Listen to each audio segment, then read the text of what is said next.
I'm going to share a few hot takes of mine of how I'm leaving convenience behind, and hopefully I can inspire you to do the same. This is a continuation of my previous video, which some of you like and supported, so thank you for that. And let's get right into it. I would also like to acknowledge that I know when I'm filming this video. I know the world is mad, I know what is happening, and I just want to ensure you that we're all in this together. Take care of yourself. And don't forget to breathe.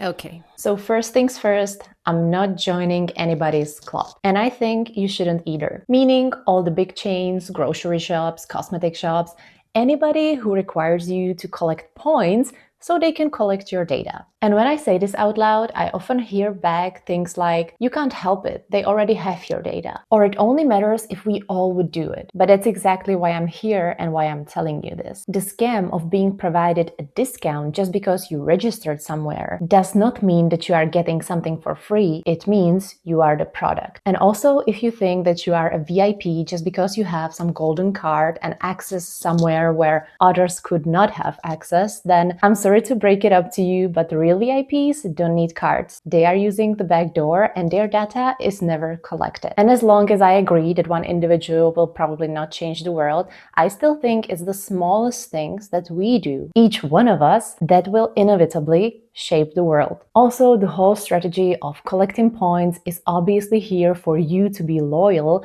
to the shop or to the club. It's also not here for you to save because it can actually motivate you to spend more. And I've never been the one who would be easily handovering their data, but I'm just going to be even more conscious about it. And for those who are saying that I'm boycotting things, I would just say that I'm being highly reasonable. So yeah, I'm not the queen of cards, and my hot takes are matching my hot tea here. My second hot take is that I'm no longer watching any type of manifestation or this kind of sprinkle spiritual content. And let me tell you why. I don't think that all of the influencers out there are bad. I don't think that at all. However, I really think that most of the manifestation content is just telling you that you still didn't get it, that you still need this one final step to change your life and then everything will fall into place.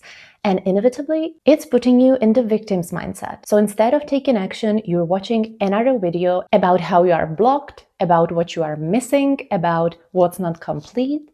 And you know what? We as human beings, we are all manifestors because we are all bringing our thoughts into actions, and from our actions, we are creating things. So if you still think that you're not living the life you wanted just because you have not manifested it, maybe you just have to turn off the distractions and truly live your life. And the problem is these days that we are outsourcing every single decision we make. And this is my third hot take: to use AI for personal purposes as little as I can. Because the most powerful thing is to change your mind.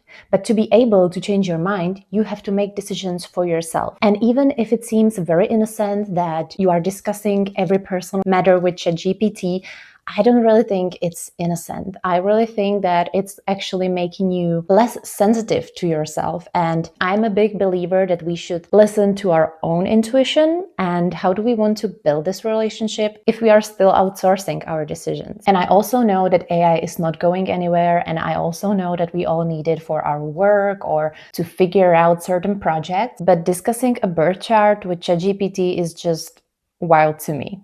And I'm no longer here for it. Stop outsourcing your creativity. You got it in you. You got what you need.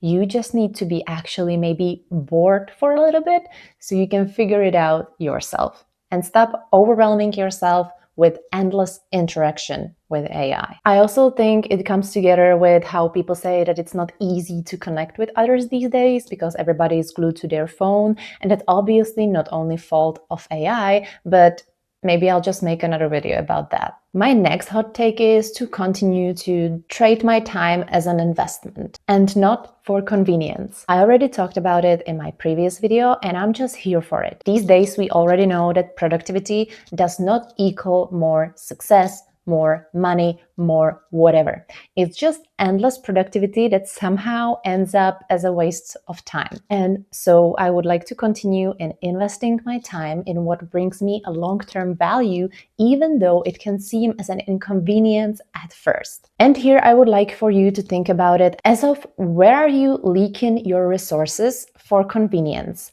And that means where your time, your money, your energy, or your attention leaks in terms of some kind of short-term gratification or short-term convenience that you could instead invest in something that will be valuable to you long term. And I'm all about living in the present moment, yet I think this is super important for the future of all of us. We got so used to having everything instantly that it's not only fucking up our brains, but then it reflects in everything we do, in relationships, at work, traveling. It makes us endlessly consume instead of create. And by create, I mean create the life you want. Let me know what are your hot takes that you're leaving behind, and let's chat in the comments. Thank you for watching, and until next time.